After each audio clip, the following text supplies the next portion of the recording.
Welcome, everybody. Yesterday, we got through the first full day. The sun came up and then it set of Donald Trump's second term. And while much of the chaos and the dysfunction of this administration might look like incompetence as we go through the next 4 years, I think it's important to understand that this is often part of a deliberate strategy. And that is how I want to start the show today. A multi-time guest on this program, Ruth Ben-Ghiat, calls this engineered incompetence, which she defines as appointing unqualified people to powerful positions because, indeed, they are unqualified, in order to weaken those institutions, in order to consolidate power, in order to prioritize loyalty over expertise. And that is exactly the strategy that Trump is employing in this second term.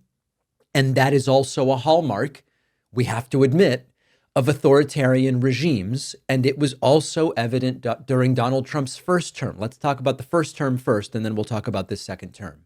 Think back. Betsy DeVos as Secretary of Education.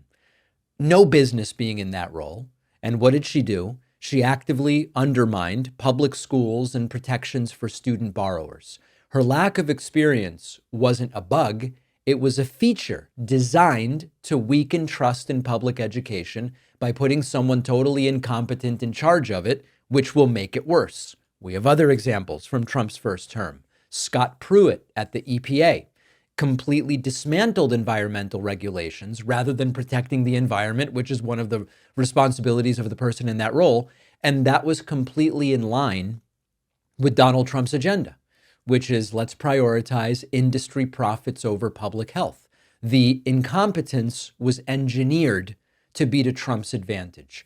William Barr at the Department of Justice as Attorney General completely reshaped the Justice Department into Donald Trump's personal legal team. And what it focused on was let's protect Trump's allies, let's target Trump's enemies, rather than simply upholding the rule of law. These are not isolated incidents. They were not isolated during Donald Trump's first term. And if we zoom out a little bit and look more historically, as Ruth Ben-Ghiat does in her article, authoritarians historically have used engineered incompetence to achieve similar goals. I'll give you some examples. Benito Mussolini in Italy sidelined and demoted officials who were capable. Air Force Minister Italo Balbo, for example, when they became too well known or too competent. Mussolini replaced Balbo with loyalists who did not pose any threat to Mussolini's authority. Putin in Russia is a great example, surrounds himself with cronies. Their primary qualification is loyalty, and they are meant to ensure that institutions like the judiciary and the media serve Putin rather than the public. We look at Turkey, for example, and Erdogan, who purged thousands of experienced civil servants after a failed coup attempt and replaced them with political loyalists. They crippled institutions. They concentrated power. It's Project 2025 to a T. And Donald Trump's second term is doubling down on this strategy. The appointments, Pete Hegseth, Secretary of Defense. Hegseth is a guy who completely lacks any experience running organizations, especially organizations as vast and complex as the Department of Defense. Yes, he has these misogynistic views of opposing women in combat, and that's going to discourage women from enlisting. It'll worsen the recruiting crisis in the military, sure. But the big picture here is that you look at Hegseth's credentials, promoting conspiracy theories, disinformation, false claims about the 2020 election, false claims about January 6th. All of it threatens the military as an institution that relies on intelligence and nonpartisanship, and instead will push it towards partisanship. And that is a mirror of other authoritarian tactics to weaken national security and centralize power. This is always dicey, but you look at Hitler. Hitler would frequently promote ideological zealots like Himmler to important positions, and the competent professionals are sidelined, and this allows them to retain control. Orbán in Hungary has eroded the judiciary and the media by replacing experts with loyalists. You get it, I think. This is the same approach of Trump, especially in this second term. Now, then we have to look at Trump's second term ambitions. And those just further illustrate the risk of this engineered incompetence. Trump wants to pull the military in to involve the military in mass deportations of migrants. We're going to talk about that in a moment. Military tribunals for political opponents like Liz Cheney, who, by the way, fortunately for her, has been pardoned by Joe Biden. Looking at claiming territories like Greenland or the Panama Canal or Canada. These are not only legally dubious ideas, but they're reckless and they're dangerous. And they only become more dangerous when you have unqualified leaders like Pete Hegseth. And then you zoom out and you see Trump's cabinet more generally. The people who are being put in place in this cabinet are not equipped to run their respective departments. They are there to serve the Trump agenda. So the bigger picture is clear. Trump isn't simply choosing people because he's bad at hiring, although he probably is. This engineered incompetence is a tool that's used to erode institutions that protect democracy and replace them with mechanisms that ensure loyalty.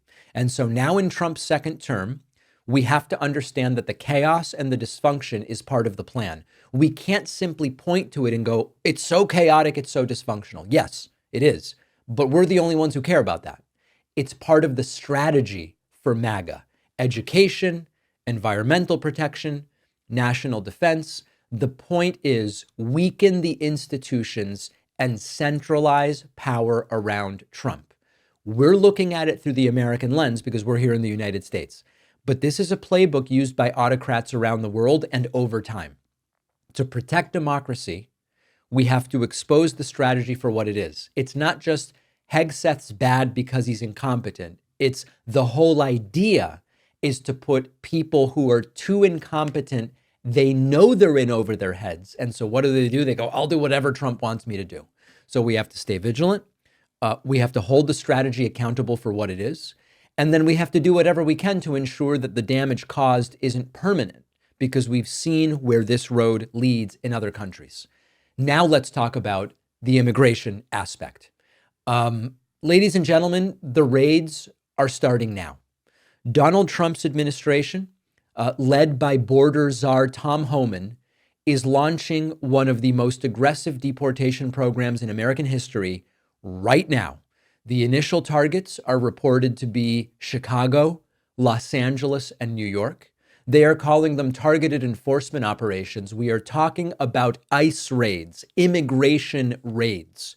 Now, Tom Homan says the focus will be public safety threats, meaning people who are here illegally but are criminals. They are gang members. They have committed violent crimes.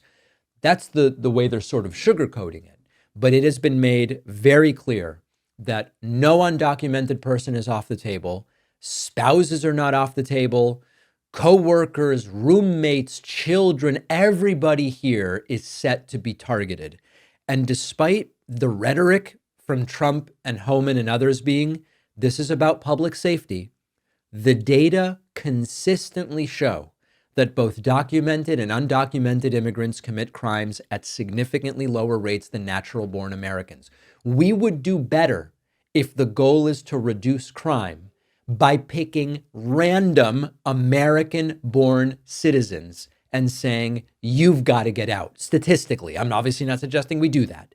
But the point here is the narrative of immigrants as a threat is just not backed by the facts. Now, Donald Trump and his allies are publicizing the raids. Homan is stating that there will be no apology in enforcing immigration law, with deportation flights expected to begin immediately, raids expected to begin today. Donald Trump has dismissed potential lawsuits, saying, bring it on. And these raids are going to have devastating consequences, not just for the immigrant families themselves, but for the U.S. economy, which Donald Trump and his acolytes claim to care about. Industries like construction, restaurants, and agriculture, as well as many other service sectors, heavily rely on documented immigrant labor and on undocumented immigrant labor. It's against the law. It is what we have, and it will affect the economy. Now, many Trump voters supported these policies. They may not realize how much their own everyday lives depend on the people that are going to be targeted now. The food supply chain, home building, other industries. These are powered by immigrant workers, documented and undocumented. So you look at a city like Chicago, where hundreds at least of arrests are planned. Immigrant communities are now acutely living in fear. Families are being coached on their rights, how to respond if ICE agents come to your door, organizing phone trees to start calling and warning others about ICE activity. Sanctuary spaces like churches, once considered safe havens, and even the right liked it. The right said, no, you never go into a church. No, they may no longer be off limits for arrests under Donald Trump's new policies. And so you've got community leaders urging immigrants, know your rights, be prepared for these raids. Democratic leaders in Illinois and in Chicago are standing firm. They're saying, we are not backing down from our sanctuary commitments, no matter what Trump does. So this is not an operation that is about immigration enforcement. This is about fear. This is about control. This is about a political agenda that scapegoats immigrants for broader societal issues. And it was sold as a way to restore law and order, but the human fallout and the economic fallout are going to be severe. Now, I do think it's important for me to mention, I don't want to pretend that nobody likes this. Trump's deportation plans highlight the impact of elections. Trump said he was going to do this, and now it looks like he's going to deliver on it. Many of the things Trump ran on, he's not going to deliver on. And so I don't want to be a hypocrite in the sense that a lot of people want these immigration raids. They may regret them once they see how it impacts their local and broader economies, but that's a different story. And we have to remember, as people who are against this, that yes, it's horrible, but Trump ran on it. And so doing the thing he ran on is going to please, at least initially, the people that said, I'm voting for Trump because I do like this. And there were people who felt that Kamala Harris was not taking undocumented immigration seriously in the way that they wanted her to take it. And they said, this is one of the reasons I voted for Trump. It was in the top 3 issues in terms of election issues for voters in 2024. And so now Trump is, at least it appears, going to do this thing that he promised. Now, will he do it to the extent that he promised? Are they going to do the camps? Or we just don't know yet. But the news is that the raids start today. And don't forget that millions of people said, I want these raids. I'm voting for Trump. Now we will see what the fallout is. Within minutes of taking office, Donald Trump committed his first atrocity. No, not having 6 Diet Cokes in a row, although he may have. Donald Trump pardoned roughly 1,500 January 6th rioters. Anarchy, chaos, certainly not law and order. Here is video of Donald Trump doing it, handed a bunch of executive orders, and he did it. And it's important to remember that elections have consequences. Relating to events that occurred on January 6, 2021. Okay, and how many people is this? I think this order will apply to approximately 1,500 people, sir. So this is January 6th. These are the hostages. Approximately 1,500 for a pardon. Yes. Full pardon. By hostages, he means alleged criminals, just so everybody knows, many of whom have been convicted by the law and order system that Trump claims to back. Full pardon or commutation?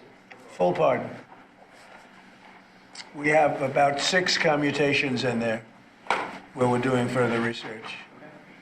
Nice to see you again.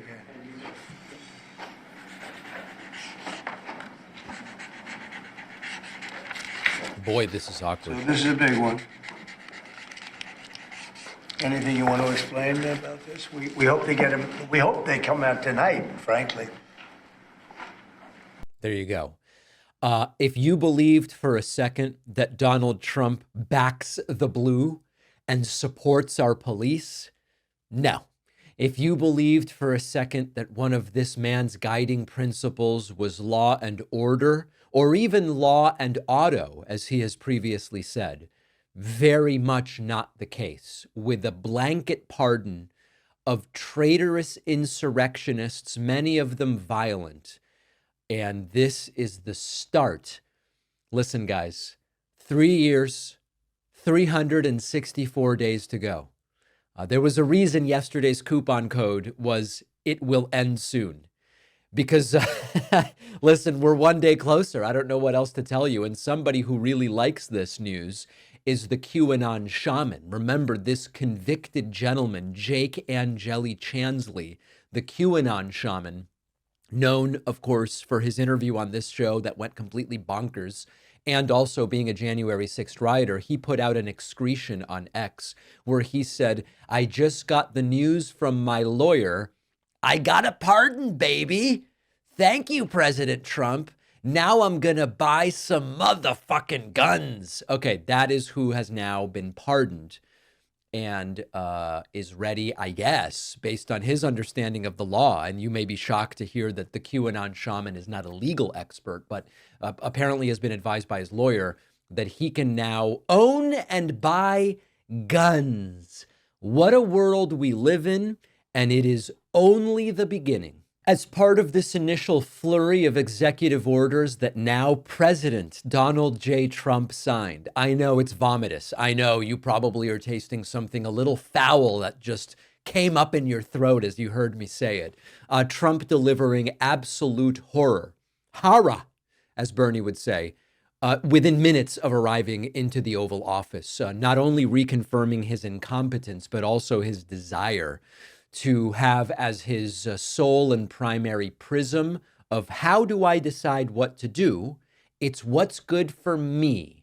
Donald Trump wrongly suggesting that Spain is one of the BRICS countries and almost condescendingly telling the reporter, "Do you not know about BRICS?" Well, it sounds like Trump doesn't know about it because Spain is not one of the BRICS nations. Thank you, sir. What can we expect of the countries in NATO that spend the least amount of money, like Spain, France, below the 5%? Spain is very low.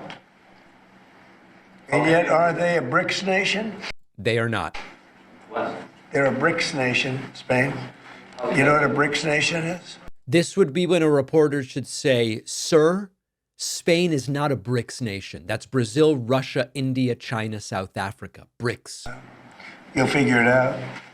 But, and if the BRICS nations want to do that, that's okay, but we're going to put at least a 100% tariff on the business they do with the United States. You know, Spain is going to get a 100% tariff because it's a BRICS nation that Trump doesn't believe is paying its fair share.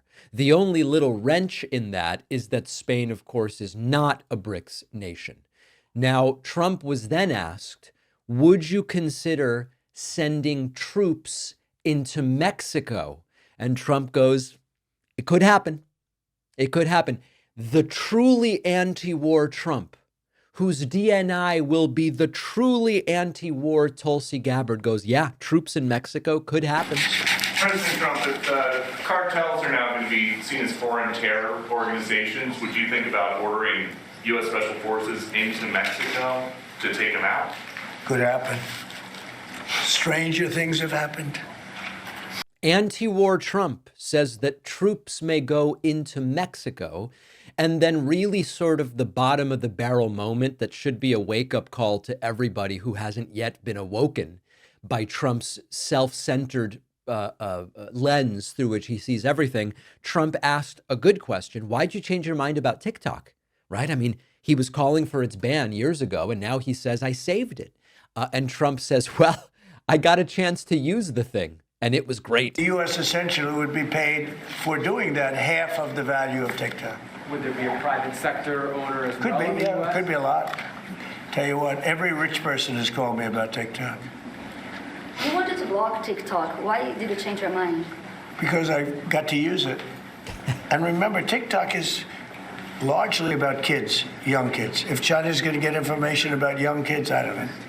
Are you I think, Chinese? to be honest with you, I think we have bigger problems than that. Understand what Trump is saying. He goes, listen, fine. China's going to get all of this data about young children in the United States. We got bigger problems. And I used it and I liked it. And I think it helped me win. Oh, okay. Wow. Incredible analysis, sir.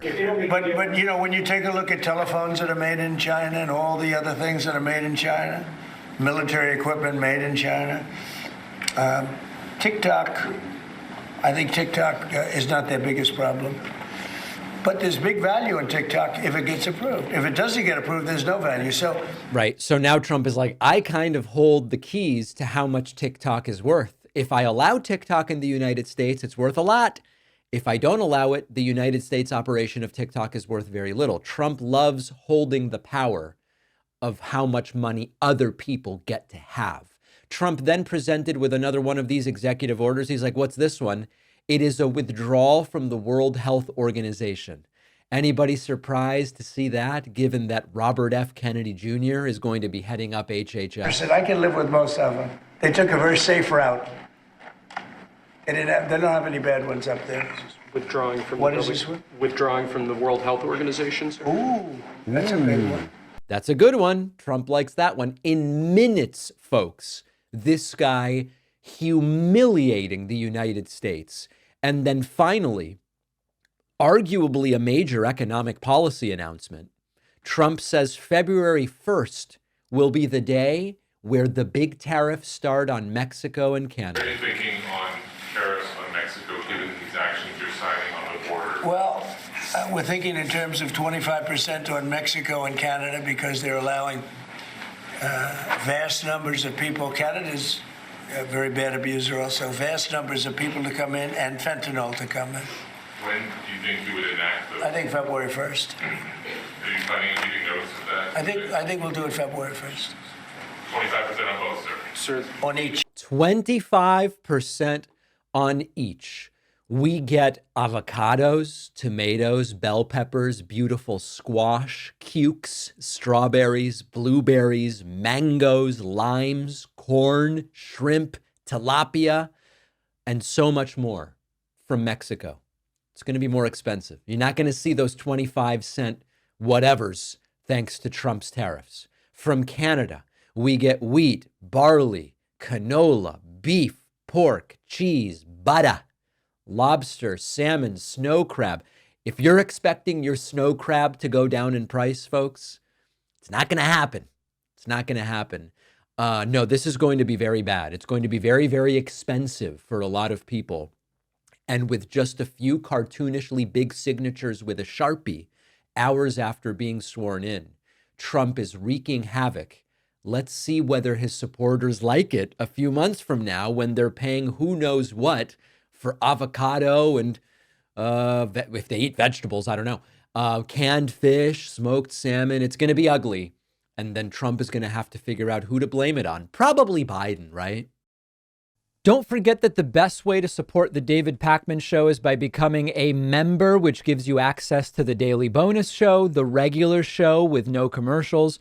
You also get access to our entire archive of every episode dating back a really long time, and plenty of other awesome membership perks. Go to joinpakman.com, joinpakman.com.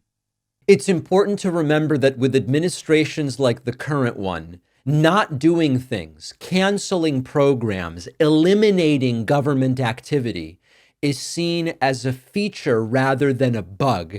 No matter what you're doing, getting the government to just stop doing stuff is seen as a victory. And Donald Trump is quickly erasing everything, rescinding, canceling, deleting, and taking down.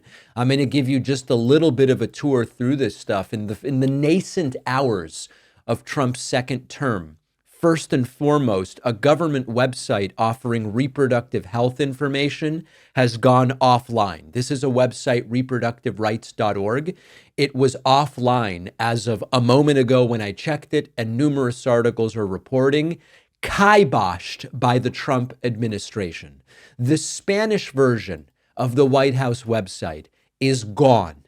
The White House's Spanish Twitter account is gone. Donald Trump has rescinded President Biden's executive order to lower prescription drug costs for Americans on Medicare and Medicaid. That has been rescinded. Trump claims he's going to have a different way of achieving the same thing. Again, it's the same thing he did with Obama. Even if he agrees with the goal of a program, he wants to do it himself, except he often doesn't. As we spoke about already, Donald Trump withdrew from the World Health Organization. And in addition to this, Donald Trump shut down the immigration app, CBP-1, which quite literally dashed the hopes of migrants who had already set up asylum interviews in the app. Trump deletes it, and now those folks' status is immediately in jeopardy. These are very much signs about what is to come. And it's critically important to understand that there are sort of two buckets, and both are very important. There's the stuff Trump promises during the campaign, which he's not going to do, and we will track that list. Of course, it's only day 1.5 of this administration. But then there's also the stuff Trump promised to do, which he's going to do, which a lot of people didn't believe he was going to do. And that is also an important category. As we see a lot of these things, getting out of the WHO, what the hell, why would anyone do that? Yeah, Trump said he was going to do that. Trump said he didn't like the WHO. He's got all sorts of beliefs about COVID and other things. And now he's going to do it. And of course, it's a global humiliation. But that's what people voted for. You can't be surprised when he actually does some of the stuff he said he's going to do.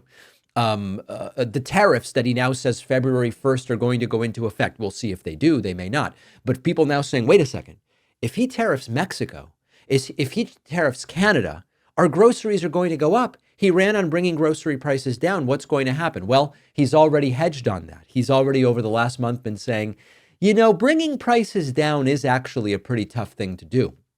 And not only are prices unlikely to come down based on the policy Trump's saying he's going to implement, those grocery prices are going to be going up. Trump told us he was going to do the things that he did. He pardoned the rioters. What a shock. No, it's not a shock. He's been playing coy and alluding to the fact that he was going to do that for a year or longer at this point in time. If you were surprised at this point, you either got bad information or you simply were too naive to believe that he would do this stuff. And now we're going to have to live with the consequences, and they are going to be very, very ugly. As many of you know, I am not big on presidential pardon powers.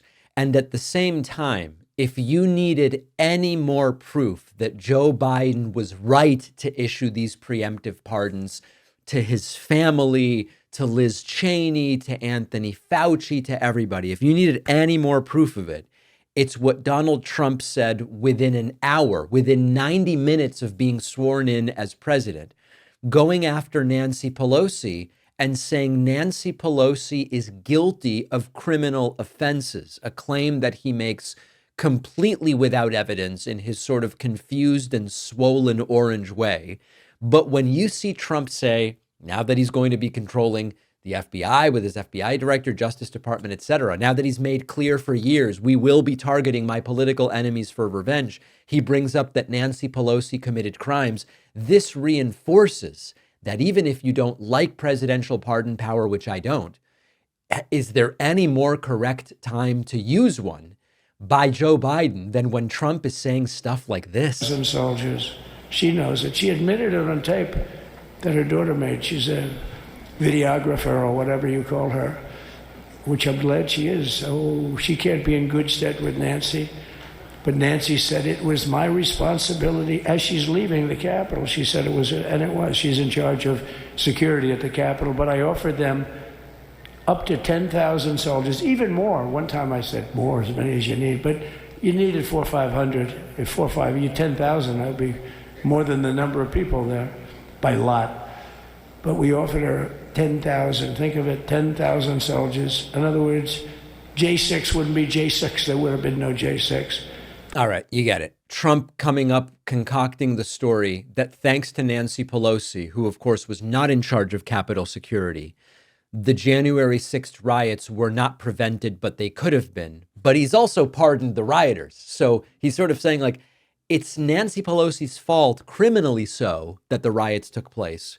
But also, I kind of don't really think the rioters did anything wrong, so I'm pardoning all of them. If you're wondering, why did Joe Biden issue the preemptive pardons? This is exactly why. And Trump actually weighing in on the pardon specifically, saying, why on earth would Biden pardon these people? But I was really going to talk about the level of, what's going on. Why are we doing this? Why are we trying to help a guy like Milley?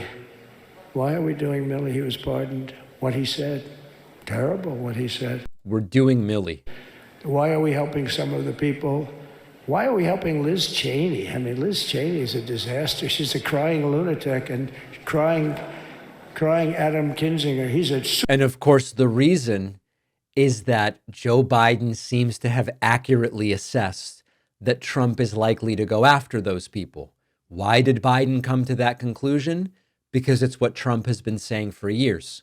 And it's what his incoming FBI director, Kash Patel, has been saying for years. We are believing that they are going to at least try to do these things, and therefore Joe Biden is acting appropriately. Donald Trump, despite having won, he won, right? He says that if it weren't for election fraud, he would have won California. He just can't stop telling these lies. Places like California, we did great, but when they send out like 38 million ballots, and nobody knows where the hell they're sending them, and then they come pouring back, the whole thing. They passed a law in California that if you work in an election bureau, and if you so much as ask for a voter ID, if you say, sir, ma'am, could I please look at your voter ID? They have the right to put you in jail. You're a criminal. Can you believe that? Right. There's only one reason that happens. They want to cheat. So they had it where voter ID wasn't accepted. But now if you even ask for it, this is seriously a bill that was just signed, passed in their legislature, and it was signed. And I think when we get things cleaned up and we get back to a little bit of normalcy, I'm going to ask the speaker to really get involved, because I think we would have won the state of California, because... He would not have. There is no chance in hell that Trump would have won California. And then Trump continuing this incoherent rant to the point at which MSNBC just pulls away. The audience is completely silent. It's the same old Trump, folks, ranting so incoherently that the crowd is motionless and TV networks start pulling away. So I wanted to talk about that, but all of that stuff got deleted. And the reason it got deleted is they were all caught in lies. Secret Service testified, and they said it didn't happen. Actually, the two guys were very embarrassed. They're suffering because their friends are saying, did Trump really do that to you? But they gained a whole new... If you're lost now, everybody's lost. ...respect for me. But it was just make-believe stuff, and there were a lot of make-believe stories made up. So rather than suffer the wrath, like the story with Nancy Pelosi, I offered her 10,000 soldiers. Donald Trump is giving unscripted remarks in Emancipation Hall after his inaugural address, sort of giving... I love the idea that you have to clarify that these are unscripted remarks because they're going completely off the rails. I'm so sorry, my friends. It's going to be a very, very long 4 years, and we are working with everyone we can in the House and in the Senate that still has some semblance of sanity remaining. To try to build a robust opposition. I'm going to have more information about that for you soon, but it is going to be a long one, that's for sure. Did Elon Musk give a Nazi salute at a Trump victory party in Capital One Arena? The video is going ultra viral. I'm going to play it for you. And there were broader concerns that Elon Musk was on something, as he was extremely glitchy during the entire inauguration and then behaving bizarrely after the fact. Here is Elon Musk with it's a pretty clear Nazi salute. Now, whether he meant it as such is what I guess is up for debate. Let's take a look. And I just want to say thank you for making it happen. Thank you. There you go. Really quite a moment there. And unquestionably a Nazi salute. Whether that was his intent is something we can certainly debate.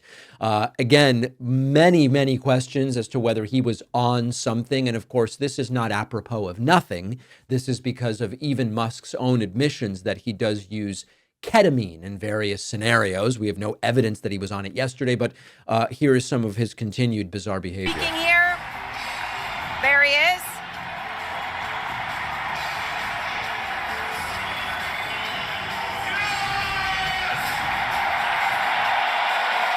Okay. There was an interview with PBS News correspondent Stephanie Tsai. She was asked, what did the salute seem like inside the arena? And she took a very neutral, I guess I would say, approach about it. And Stephanie, there was a now controversial moment earlier today where Elon Musk gave these back-to-back gestures that people are saying mimicked a Nazi salute. You see it there.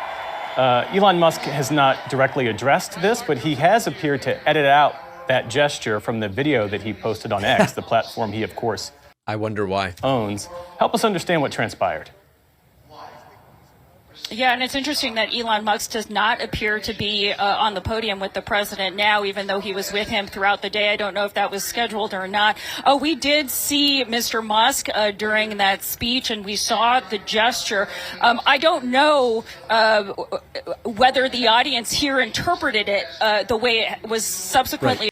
We're not sure whether the complete and total MAGA crowd is willing to acknowledge what he did. They didn't seem to acknowledge it. Interpreted on social media, it certainly appears to be a Heil Hitler. Yeah, but I love at that. the time, it certainly seemed to me as a reporter like Musk gave two Heil Hitlers, but you know, it's just the people here in the arena didn't really react though. You know, I don't know. what he was saying, we went back to the transcript, and I remember him saying it, is he was saying, my heart goes out to you. So he was gesturing to his chest. And then, of course, there was the hand straight out, which harkens back, of course, for a lot of folks to the Nazi salute. But we didn't see that reaction here. There wasn't like a gasp or a pause or any. It's funny. The people who couldn't care less whether Musk made a Nazi salute, they weren't shocked and appalled by it. So, you know, interpret that however you will. Even reinforcement of the gesture. So it's a little hard to tell from where we sat. Yeah. Finally, the ADL also put out a statement about this, the Anti-Defamation League, where they said, quote, "This is a delicate moment.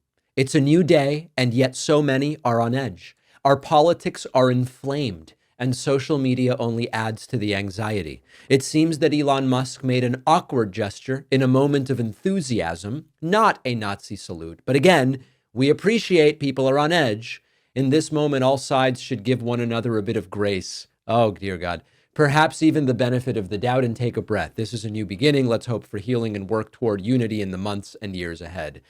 Yeah, I mean, okay, that's the ADL's perspective. And I'll be honest, I don't know why on earth the ADL is couching it this way. I think we all know what we saw, whether his intent was to say Heil Hitler, or it was just a reaction that is sort of ingrained in him, that this is how he salutes the crowd or whatever. It's absolutely bonkers stuff, and certainly a preview of what we are going to be dealing with for 3 years, 364 days. The sane washing and normalization has taken no time to start with this new Trump administration. I've got one clip for you, and then I want to talk about what we are to expect.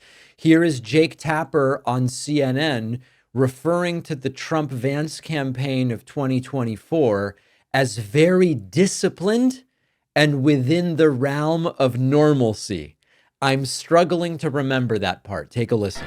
Before I bring in Daniel Dale to do some fact checking on some of the things he said that were not true about January 6, 2021, I think it's important to point out that the Trump-Vance campaign in 2024 was a very disciplined campaign and did a decent job of depicting President Trump as somebody who obviously had strong feelings on the border, somebody who had strong feelings on inflation and a disruptor, but somebody who was within the realm of normalcy, which is not obviously what we just heard from the new president there in Emancipation Hall.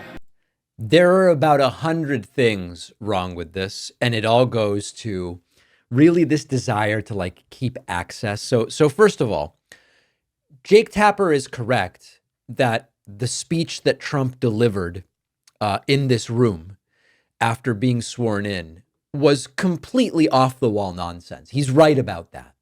But where he and so many of the other media outlets are going wrong is that they are framing it as a departure from the campaign. The campaign was disciplined. It was within the realm of normalcy. He expressed strong feelings about inflation and the border and crime and blah, blah, blah, blah. And then now he's up there and he's telling lies. It's such a surprise that this happened. We all know that the campaign, number one, was not disciplined, right? I mean, they said, they're eating the cats, they're eating the dogs. And then when questioned about it, J.D. Vance goes, oh, we're going to make up stories if we need to. We'll just fabricate these news stories if we have to get people to pay attention to the stuff we want them to pay attention to. That's not disciplined in any way. Trump, viciously attacked primary opponents, bird brain, Nikki Haley, this, that.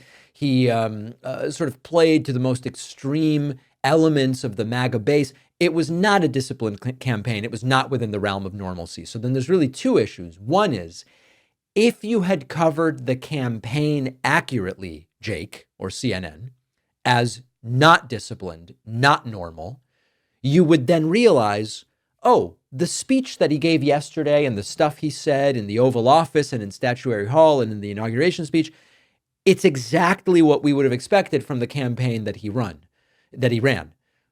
Only because they already tried sane washing the campaign are they now in this position to have to say, well, we're going to have to fact check some of that stuff because it is filled with lies, very different than the campaign. No, this is only now because you've got to create some kind of explanation as to why you normalized the campaign. And now in retrospect, you've got to figure out, oh, this is really wacky stuff.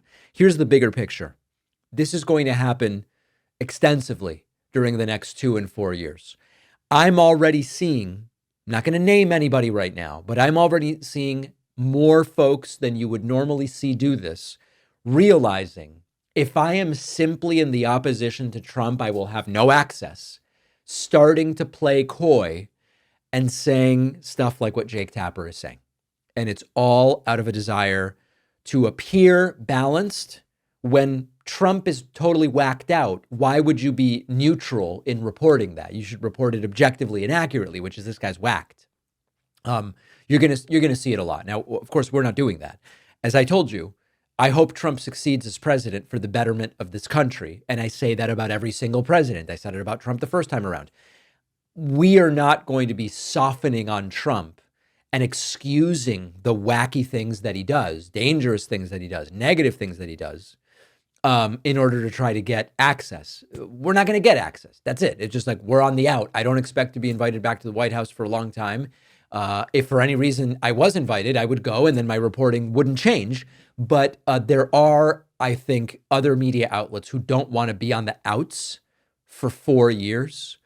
And CNN seems to be one of them. And they are starting to ramp up the normalization and the sane washing. It's very ugly stuff. All right, this is very interesting. A MAGA caller called a Vegas radio show and brutally attacked me, but then it was brilliantly turned right around on him and his dear orange leader, Donald Trump. This is super interesting. Let's take a look at it. So this is not a show I was familiar with until today. My understanding is that this is Brian Shapiro on Las Vegas radio station KSHP. And he received a caller who was a MAGA guy and basically blamed me and Luke Beasley, I guess, for like Kamala Harris losing or something like that. Let's listen to it together. But Brian does a very good job of really exposing the vapid nature of this guy's attack. Check it out. Hey, Brian. I just wanted to comment before one of your callers, just a couple callers ago, he mentioned Luke Beasley and David Pakman and everything. Mm-hmm. And look, I mean, I'm a conservative, so my point is like, I'm glad that the Democrats lost the election, but I also was able to see so many reasons, so many things that they did wrong as to why they lost. And I'm not saying that in terms of like my own personal bias. What I mean is like these people like David Pakman, Luke Beasley, and a lot of these Democrat, TikTok commentators and have their YouTube channels, they've earned this reputation of constantly talking down to people and acting like I mean, David Pakman is known to just be this very elitist person. Okay. I love that. I'm known for that. That's the thing I'm known for. Hold on, David. I want to get. I promise I'll give you a chance to finish. Yeah. You don't like people that talk down to people. You don't like David Pakman. By the way, I don't think David Pakman talks down to people. I think he's actually very respectful. Who do you think talks down to more people, David Pakman or Donald J. Trump? I agree that Trump talks down to people. No, that wasn't my question. No, but hold on, that wasn't my question. Who do you think who do you think talks down to people more, Luke Beasley and David Pakman or Donald J. Trump, who, by the way, is the president of the United States? Talks down more. Okay, so don't you think that's more? Don't you think that's more concerning? Someone who is the leader of the free world instead of a media personality? Wouldn't that bother you more? Why did you vote for Donald Trump then? Well, here's why. Because these Democrats, again, they constantly gave off this attitude of they're better than everybody. And here's the thing. Trump gives off that attitude too. He's a billionaire. Which Democrat? Okay, so give me a quote or an example of a Democrat in office that made a statement that would lead you to. I didn't say Democrat in office. I'm saying Democrat commentators like that kid Harry Sisson, all these kids on TikTok. So you care more about you care more about what a 20-year-old says on TikTok than the leader of the free world who you voted for. What is Brian getting at here? Different standards for different people. I don't understand what you're saying. It's not that, no, let me explain. And I don't say this, I'm not saying this to sound rude or anything, but if you and other people who are Democrats can't figure out why this is a problem for Democrats, get ready to lose the next election because people are tired of being talked to like they're a 5-year-old. Gotcha. David Pakman, he constantly does this. And so you can ignore it and pretend it's not. So you think David Pakman, by the way, I disagree with you. I don't think David Pakman's disrespectful to people. So you think. Well, that's why the Democrats lost, because they can't even see this right in front of their face. So the reason why Democrats lost is because they're, quote, disrespectful to people. One of many reasons. But yet the leader of the free world, the guy who you voted for, has attacked POWs and Gold Star families and women on looks. He said, if you're Jewish and you didn't vote for me, you need to get your head examined. You're totally willing to put that off to the side, but yet Donald Trump won, the insulter in chief, but you're blaming David Pakman. Yeah, me on my YouTube channel. I don't even know what the guy's referring to. I had more of an impact based on my condescension, I guess, than the things Trump has said with global on the global stage. And some media personalities, and you don't think the right doesn't do this? Forget about Donald Trump, all joking aside. Let's forget about Trump. The Sean Hannitys of the world, the Laura Ingrams of the world, the Mark Levins of the world. Rush Limbaugh did it for years on the radio. Yeah. So listen, this is like an 11-minute thing, and I encourage you to check it all out. But what I think Brian Shapiro is getting to here is this is a politics of exclusion and othering people that MAGA has been and has become. And on the other hand, what I advocate for and what we've been talking about here is a politics of inclusion. Oh, you changed your mind about Trump? Great. Come on in. You're welcome here. The Republicans against Trump who figured it out, or whoever else. Really nice job by Brian Shapiro there. Not a guy I was familiar with until today. And, you know, the caller sort of suffering from like a main character syndrome, but not about himself, I guess about Luke Beasley and about me. Something about us is really triggering to the caller, and Brian Shapiro disarming it, but expect a lot of this over the next few years. If you value what we do at The David Pakman Show, remember to support us on Patreon. Go to patreon.com/David Pakman Show, where you can get access to behind the scenes videos, the daily bonus show, the commercial-free daily show. You can support the show for as little as $2 a month. Check it out at patreon.com/David Pakman Show. It is great to welcome to the program today Jagmeet Singh, leader of the New Democratic Party in the Canadian House of Commons.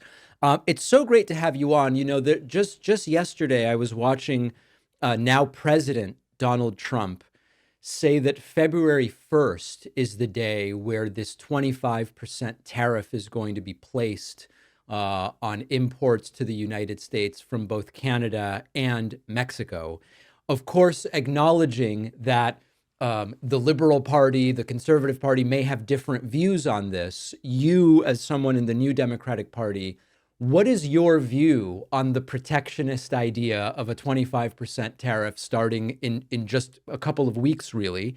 And how would you like to see Canada react to such a tariff if indeed it happens? Right. I'd start off with we've long really held this important belief that Canada and America, we are incredible neighbors. We have had a very long history of cooperation, one of the longest, in a lot of ways, undefended border. We have such a interconnected economy. We are so culturally and in so many ways just so connected. And so what Donald Trump is proposing to do is an attack, I think, on that relationship, and it's divisive. It's very divisive.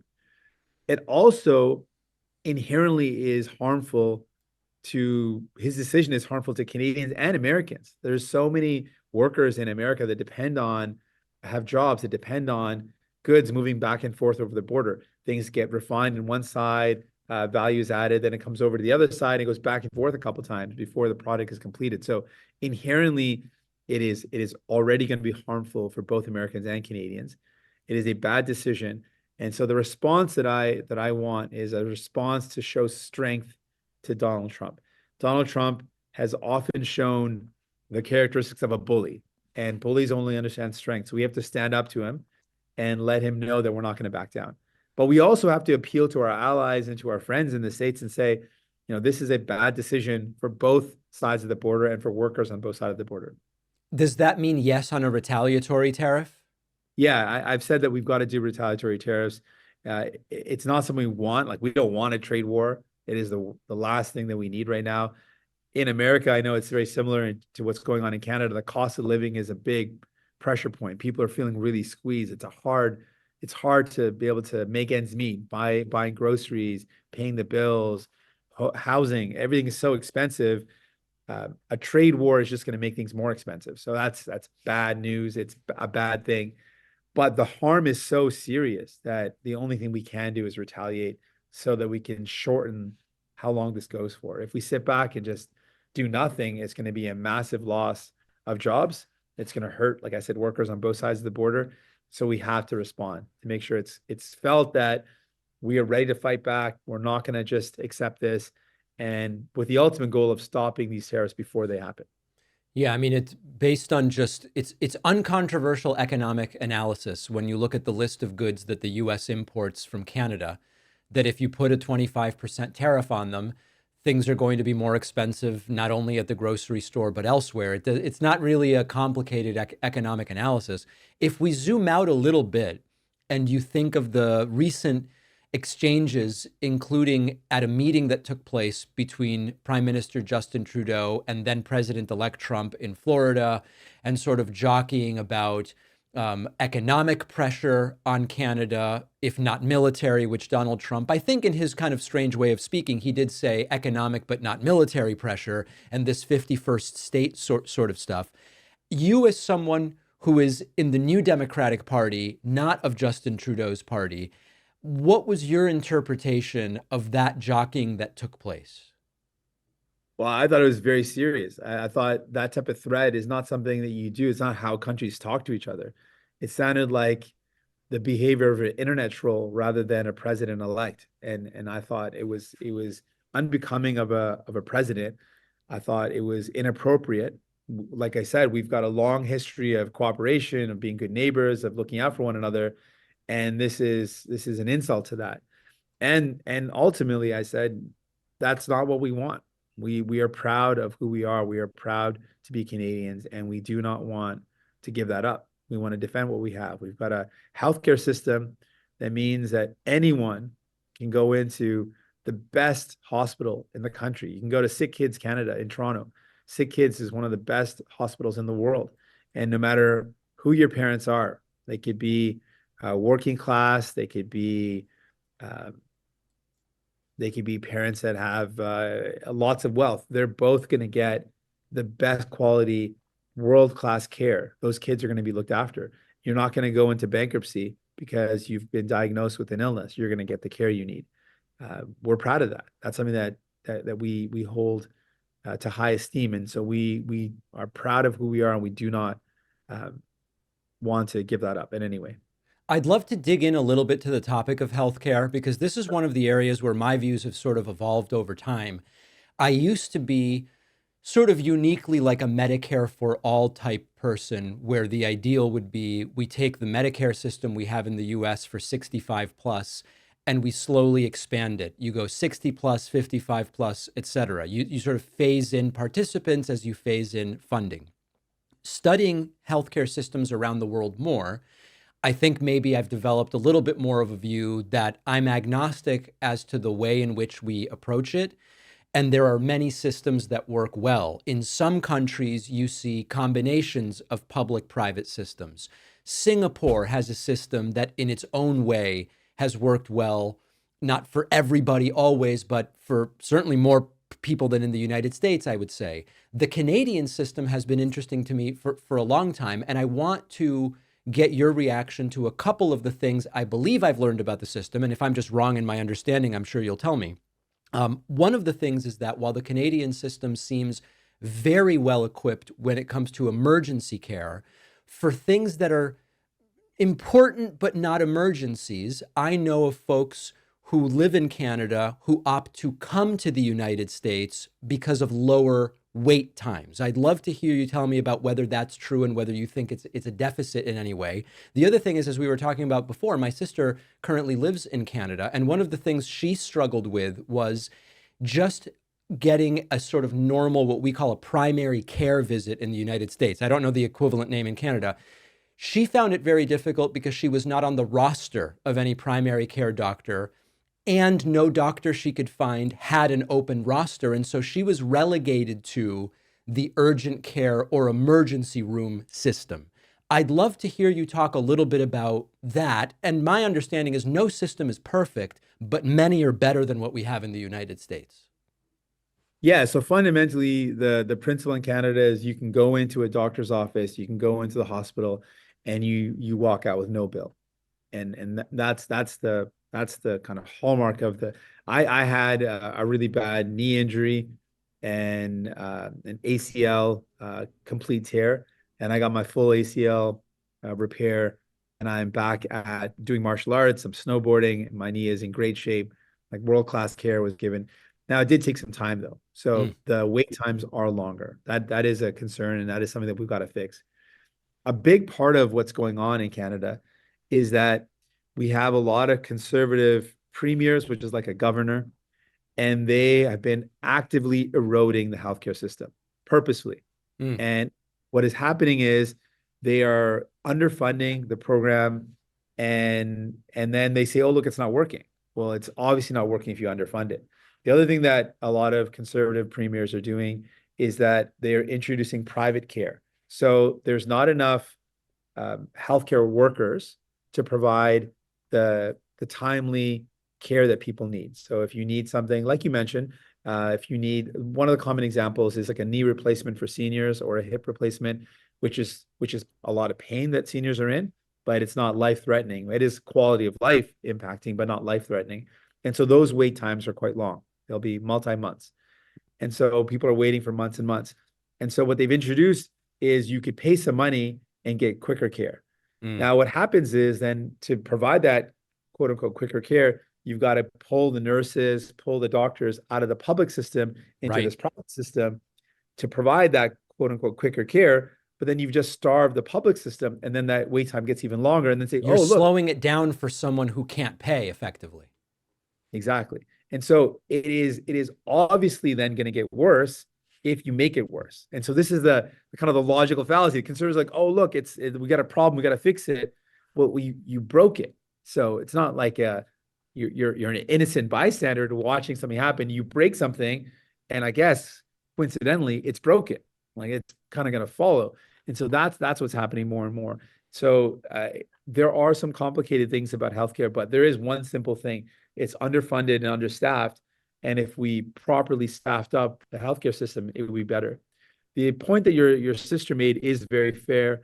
There is a big shortage of family doctors. We call the primary care a family doctor. Yep. But that primary care visit or that family doctor is something that is a challenge as well. Similarly, we don't have enough family doctors for the population. So these are things that we can address, but the threat is people saying that, oh, we just need to create an option for people to pay as the solution, and all that's going to do is set up a two-tier system. You pay, you can get care, and you can't pay, you don't get care, which is going to push us down to a path where we end up with a very bad system that's very costly and works only for the richest and is abysmal for everyone else. And that is, to us, we're the party that actually founded the universal healthcare system. It was a premier or a governor, the first leader of our party, that started it in one province or state and then brought it to the federal level, to the national level. So we are intrinsically tied to this healthcare system. I believe in it. My family personally, I think of the example of my dad, who is a physician, is a specialist, but lost his license, lost his ability to practice because of an addiction that he was suffering, and had no money. And the only place that he was able to get care was a publicly funded rehab center that was available, that had a bed at that moment when my dad decided that he needed to get care. And we were lucky that that was available. So I believe in public care so much, because if it wasn't for that publicly funded space, my dad wouldn't have got the care, wouldn't have gotten better. And now he's again practicing with a very big practice in psychiatry, helping. He's got thousands of patients on his roster, and he provides excellent care to them. He would not have been able to do that but for a publicly funded rehab center that was available, that he could go to at a time when he had no money and wasn't able to afford a private center. So I really believe in the public option being there and being strong. And I'm opposed to a two-tier system. I know that it just means the public system gets starved, and it's worse for people. I want to zoom out a little bit in the time we have left and talk a little bit about the New Democratic Party kind of in the context of Canadian Parliament. If I have the numbers correct, right now your party has 25 of the 338 seats in Parliament. Am I right on that basic number? Correct. I am, okay. Yeah. So a few people wrote to me when they learned we were going to be speaking, and knowing that I am not an accelerationist in my political philosophy, my idea being, rarely does breaking down the entire system help us to more quickly improve it. It often creates a vacuum where even worse actors end up swooping in moments of vulnerability, etc. Some folks wrote to me and said, you guys should really talk about whether Jagmeet's views are accelerationist, because a few people said they think you would rather see the Liberal Party lose, even if it means the Conservatives have more power, even though on a political spectrum, I think you're closer to the Liberal Party than the Conservative Party. Can you talk a little bit about the dynamics of this? Because this is a dynamic we also have in the United States, sometimes with the Green Party or people who say the Democratic Party isn't left enough. Do you consider yourself an accelerationist? Is everything to your right equally bad in a sense? Well, we just know that the history of our country is one where when there are more New Democrats elected, great things happen for people. If you think of all of our social safety nets in Canada came when folks voted for more New Democrats. So I just kind of look at it just evidence-based. We were able to bring in healthcare when there were enough New Democrats elected in Parliament to push the government to make that happen. Our employment insurance, which is if workers lose their job, there is a program that people can access that gives them income while they're finding their next job. That was brought in by New Democrats. The pension program we have for seniors. So all seniors in Canada get a pension. That was brought in by the NDP, by the New Democrats being in power. Right now, I was able to bring in a dental care program that has covered seniors and kids. And so we're about 40 million people. Over 1.2 million people have received dental care from this dental program that covers a dentist visit. And because we fought to make that happen, we brought in better labor protection laws because we were elected. Just 25 of us in a minority government were able to do that. So my real focus is, I know concretely, based on historic evidence and my own lived experience, when more New Democrats are elected, it is better for working people. It's better for Canadians. They get more. They have someone that's focused on them. The Liberals have been a party that doesn't really have a clear identity. In a lot of ways, they kind of move, and depending on their leader, they can be very right-wing. Sometimes they can be more centrist. So they're not clearly one party, it's hard to describe their value system in a way that really is clear, because they will say, for example, they believe in public health care, but they won't actually do anything to defend it. So I don't know how that really benefits people that want to see public health care defended. If someone says it's good, which is nice to hear, but they don't actually use the powers that we have to defend it and to prevent conservative premiers that want to erode it. So that's kind of my analysis of that. Is that I understand, but I guess my question to maybe restate it is, there are some Green Party folks in the US who said in 2016, Trump, Hillary, they're both part of the neoliberal order. I kind of don't really care. Maybe Trump's worse, but like if he messes stuff up, it'll allow us to swoop in more quickly or in a stronger way. Whereas other Green Party folks said, listen, I'm to the left of Hillary and Trump, but I recognize Trump is way worse. And so in swing states, I'm going to vote for Hillary. Are you more partial in Canada's equivalent to that first idea or to the latter I mentioned? Well, I just want people to, I mean, I guess it's harder. It's a harder analogy because in the Green Party, they've never elected any significant number of seats. They have not formed government in a state. The Green Party in the U.S., you mean? Yes, that's true. Yeah. So they haven't formed. So in the case of New Democrats right now, 2 provinces are governed by the New Democratic Party. All of the major provinces, the biggest population centers, minus Quebec, have had New Democrats in power as governors or premiers. We are official opposition in many provinces across the country. So we're a sizable party that has won political power in a real way and has then shown the benefit to working class people. So right. And this is one of the problems. It's not analogous because we don't have a parliamentary system. And that's absolutely a fair distinction, I think. Yeah. And then in addition, when more of us are elected, like in this minority government, we were the ones that were the bulwarks against decisions that would have hurt people. Like because more of us were elected, we were able to bring in like a very strong workers' protection law that prevents, when workers go on strike, replacement workers to come in and undermine that strike. We were able to bring in this law that has been decades in the making. The labor movement's been fighting for decades. We made that happen because we were in this position. So because the parliamentary system and because New Democrats have actually been elected in large numbers in provinces across the country, it's not a similar argument. I would, though, just to kind of I think very clearly Trump is and would be worse than someone like Hillary Clinton. I think that is undeniable. So I would not ignore that reality. I think it's clear his lack of principles and decision making that's going to benefit billionaires and hurt the working class. All those things are very obvious and evident. We've been speaking with the leader of the New Democratic Party in the Canadian House of Commons, Jagmeet Singh. Really appreciate your time and your insights today. Yeah, it was great chatting with you. Thanks for all the great work you do. Follow us on social media. Interact with the David Pakman Show community. See exclusive content. See when we're taking calls live. And stay up to date on other big show announcements. We post daily. Find us on Reddit, Twitter, Instagram, Facebook, Discord, and TikTok.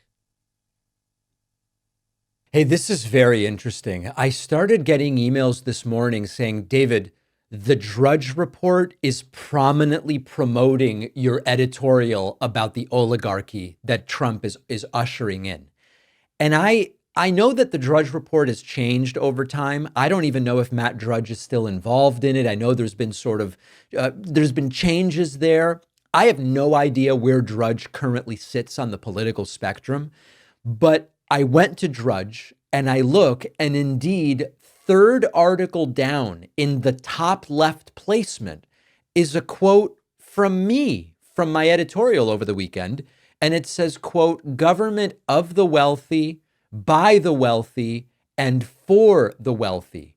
And when you click through that link, it indeed goes to my weekend editorial, American Oligarchy is Officially Here, which talks about the tech bros in cahoots with Trump, X and Meta becoming overtly platforms of the right wing.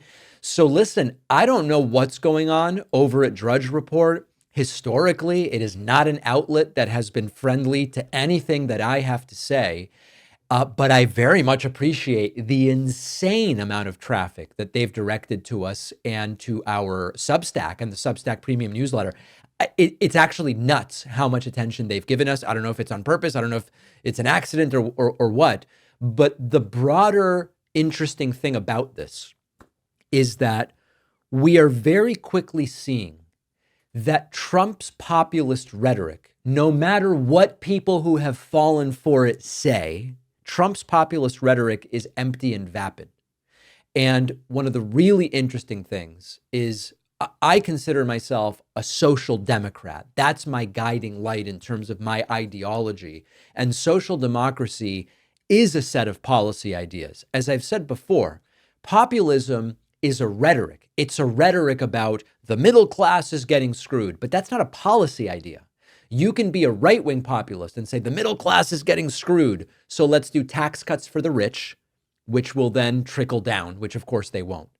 On the other hand, if you're a left-wing populist, you might say the middle class is getting screwed, so let's do demand-side stimulus. Let's not do tax cuts for the rich. Let's increase regulations to protect workers and strengthen unions. So the point that I've been making for so long is that when I say I'm a social democrat, that's not a rhetoric, that's a set of policy ideas. When people talk about economic populism, that is not a set of policy ideas, it is simply a rhetoric. And one of the things that can't be denied is that as people get sucked in by Trump's populist rhetoric, but then they see Elon Musk on stage with him, and they see Mark Zuckerberg, and Sundar Pichai, and Tim Cook, Tim Cook, and Bezos on stage with Trump. They go, I liked the rhetoric of the populism, but then I look over here and look at who's actually controlling Trump. Well, what else is there? And then you come across my editorial, which says, folks, if you are a populist, how can you be in favor of this government by the wealthy, for the wealthy, and of the wealthy? You can't be. And so to the extent that there's an overflow of people who liked Trump's populist rhetoric, but then they go, the policies don't make sense. What David Pakman's talking about makes a lot more sense. You are welcome here. Let's grow the tent. So I really appreciate whoever at Drudge linked to my editorial.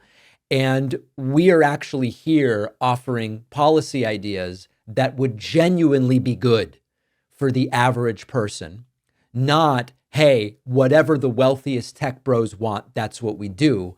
And that's what Donald Trump has made it clear he's going to offer in this second term. Well, there is trouble in paradise and good things sometimes come to an end. It appears as though DOGE is not big enough for two leaders, and Vivek Ramaswamy is already getting fired, pushed out of Trump and Elon Musk's DOGE. Now, of course, this will leave only Elon Musk at the helm. Of course, this was bound to happen. The Department of Government Efficiency has been laughable from the start. It has this mission of slashing $2 trillion in government spending by 2026, a complete and total impossibility. And when we learned that it was both Elon Musk and Vivek Ramaswamy tasked with co-leading it, put aside for a moment the absurdity of having an organization about efficiency run by two people rather than one. Put that aside for a second. Two big egos running the same operation is not a recipe for efficiency. It's not a recipe for success. It's a recipe for conflict. So break it down this way. Elon Musk, at least for now, is Trump's golden boy. He was obviously running the show at DOGE from the beginning. Insiders admit it. And it's Musk who is really in charge there. And the idea was, well, Vivek will sort of handle some of the deregulation. And it was always kind of a polite way of saying, hey, you know what, Vivek, we're not giving you anything else to do. We'll make you the co-leader of this thing with Elon. You deal with the paperwork while Elon gets the glory. And so it's not really a surprise that Vivek Ramaswamy is going to end up getting out of this. And the perfect exit is that he's going to gear up for a gubernatorial run and attempt to become the governor of Ohio. If you're going to be playing second fiddle in a disjointed experiment like DOGE, why not aim for something more objectively substantial? And being the governor of one of the 50 states is objectively more substantial. Now, I do think that it's important to add one other aspect to this because it's already a preview of the degree of loyalty that Trump is going to demand of the people serving him for the next 4 years. As much as Vivek Ramaswamy is a Trump sycophant, and believe me, he is less of a sycophant and a suck-up than Elon Musk. Musk has bent over backwards to position himself as Trump's ultimate yes man. So in some logical sense, Vivek was always going to be the one to first get sidelined, and Trump's team never pretended otherwise. And the whole thing now ends up looking like it was actually designed to clear the field for Elon Musk to do whatever the hell he wants at DOGE. Now, meanwhile, the actual mission of DOGE, which is save $2 trillion in government spending, it's vague and completely unrealistic. We explained how you really can't cut that much unless you do start cutting Social Security or Medicare, which they've claimed that they are not going to do. And so they've gone from, well, maybe we can cut 2.5 trillion to what about 2 trillion? Now Elon is saying, well, the 2 trillion is like a best case outcome. Maybe 1 trillion would be pretty good. So what's the point here? They're already preparing for failure. They are trying to play Trump's base with these empty buzzwords about government waste. And DOGE was never a serious policy effort. It was a vanity project wrapped in secrecy and mismanagement. And in a sense, I'm not surprised because Vivek Ramaswamy is not a dumb guy. I'm not surprised that Vivek realized this thing is going nowhere fast. And also they are kind of sidelining me. It's not just an inevitable exit for Vivek Ramaswamy. There's probably a strategic aspect of it for him.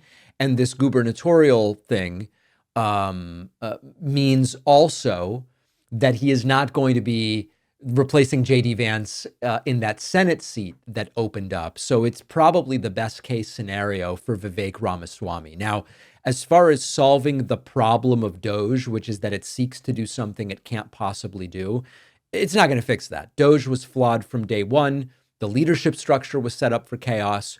You can't have two cooks in the kitchen, especially when one of them's Elon. And the goal was completely dysfunctional from day one. So this is going to, I believe, define the Trump second term. Instead of crafting thoughtful policy, they're throwing high-profile names together. It's a flashy idea. There's no real plan. They expect people to buy it. And when the inevitable failures begin, we're going to end up stuck paying the price. But Vivek is smart enough to get the hell out of Dodge before it all implodes. So expect a lot more of this, but you've got to hand it to him. Vivek identified it and he is getting out. I want to talk to you today about a sickness in our political discourse. It is the inability to admit when we are wrong. This is not just about personal pride. It's really about how we engage with each other, how we respond to facts, how we grow and advance as a society. And across the spectrum, we have created a culture where admitting a mistake is seen as a weakness, and it's paralyzing our ability to move forward. I'm going to start with myself here. I used to be firmly against nuclear power. Like many on the left, I thought it was dangerous, environmentally harmful, not worth the risk if we were to start building new nuclear. And then I dove into the actual data on safety, on emissions, on efficiency. And I realized that my belief was not as solid as I thought. I accepted uncritically 20 years ago things that people were telling me without researching for myself whether nuclear power was the boogeyman that I was being told. And the truth is that new nuclear, the technology that would be used today to build new nuclear power, is one of the safest technologies in terms of human toll per energy provided. Now, I have not become a nuclear energy advocate. I barely talk about it on the show. I think we need to move to truly green, renewable energy. But I would be open to using new nuclear technology as a bridge to get to green, renewable energy. It may even be the case that the time it would take to get new nuclear online wouldn't even make sense. It would just delay us going to true renewables. Fine, then don't do it. But my view on the safety of nuclear changed. You mentioned this to some people on the left, and they see you as the devil. Another example. For years, I believed that Medicare for all was the only one true viable solution to fix our broken healthcare system. But as I learned more about the push and pull between quality, access, and cost, and I looked at the systems of other countries, I realized other countries have achieved far better healthcare outcomes and access and lower cost than we have in the United States without turning to Medicare for all. For example, countries like Germany or the Netherlands use hybrid systems that are balancing public and private insurance. They outperform the US in almost every metric at a lower cost. I'm still in favor of Medicare for all as a great solution, but it's not the only one. My view changed, it expanded, it grew. Another example is cancel culture. And early on, I was really defensive anytime there would be a criticism of it, dismissing the concept as just another right-wing talking point. There's no such thing. But over time, I have seen that I don't love the term cancel culture, but there is a degree to which authoritarian leftists can alienate people, suppress meaningful dialogue, and exclude others with purity tests. I don't pretend that it's the overwhelming, dominating left, but it exists. And to the extent that it exists, I don't want to shut people down. I want to engage with them. And I don't want to push people away with that authoritarian perspective. I don't go out there saying, oh, the left has done all this, it's terrible. No, but to the extent that it exists, rather than being defensive, I now just say, yeah, it exists. I believe it's the fringe of the left. I'm against it. That's not the leftism that I recognize.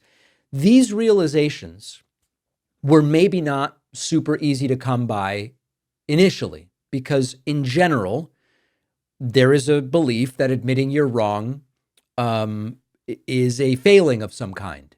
But I think that it's essential, because clinging to bad ideas out of pride or fear really doesn't help anybody. And unfortunately, that's exactly what dominates our political discourse today. And now as we start the new Trump era, I think it's particularly important, especially because not only should we recognize it on our side, the MAGA movement is filled with it. Trump's presidency was filled with broken promises, tax cuts that only helped the rich, trade wars that hurt American farmers, a wall that never got built, an Israeli-Palestinian conflict that was going to be solved by Jared in the first year and it never got solved. And yet millions of voters doubled down and supported Trump again in 2020 and again in 2024. Why? One reason, we talked about the failings of the Harris campaign, okay? One reason is because admitting that it was a bad idea to put Trump in power the first time and voting for someone else this time would admit that they were wrong.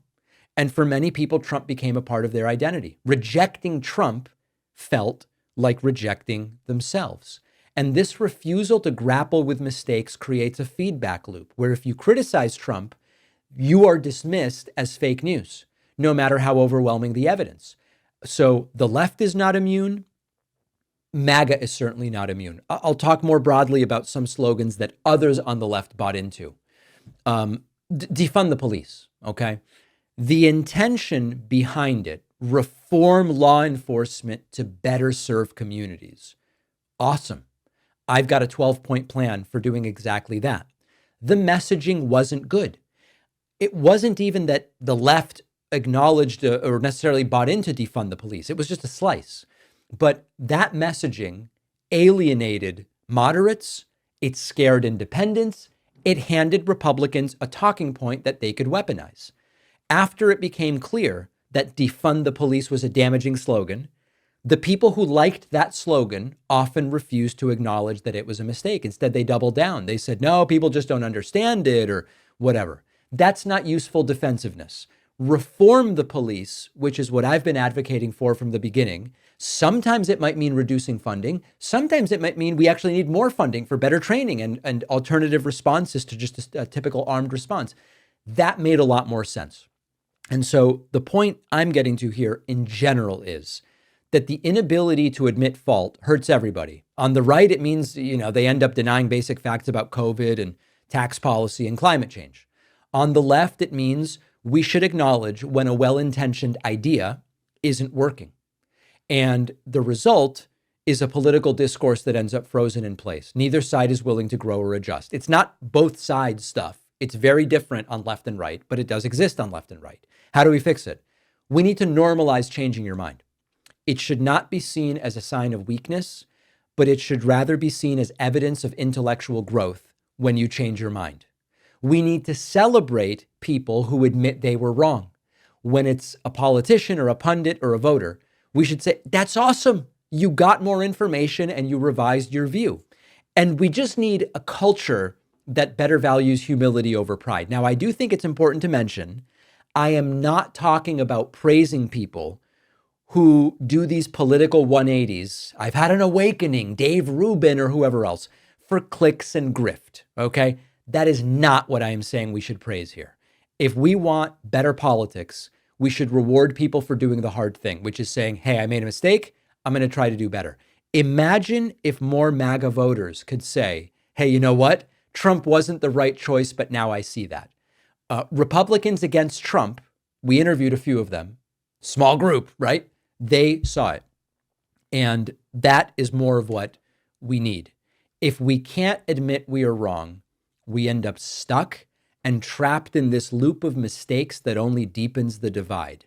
If we can get beyond that, it would be a very good thing for American politics. All right, let me end today. I know that it's been a difficult day, difficult 24 hours for many on the left. I want to say something that might surprise people. I hope it'll be heard for what I'm saying and not for what I'm not saying. I want Donald Trump's presidency to be successful. Now, before you start typing out an angry email or an excretion on X, let me explain what I mean. When I say I want Trump's presidency to succeed, I am not talking about rooting for Trump's personal success or for the success of policies that I fundamentally disagree with. I'm talking about hoping that the country does well. We're going to be tracking metrics, as I told you, unemployment, job creation, GDP, wages, inflation, all of it. If Trump's presidency somehow shows results that are better for people, I'm going to be the first to admit it. And we're going to see it in the numbers. Why will I admit it? Because I do not root for harm or chaos to score political points. Everything I know about economics, foreign policy, trade, etc., tells me that if Trump does the things he said he will do, it's going to be bad for the country. But that means that people's lives, livelihoods, their futures will be diminished and worse off.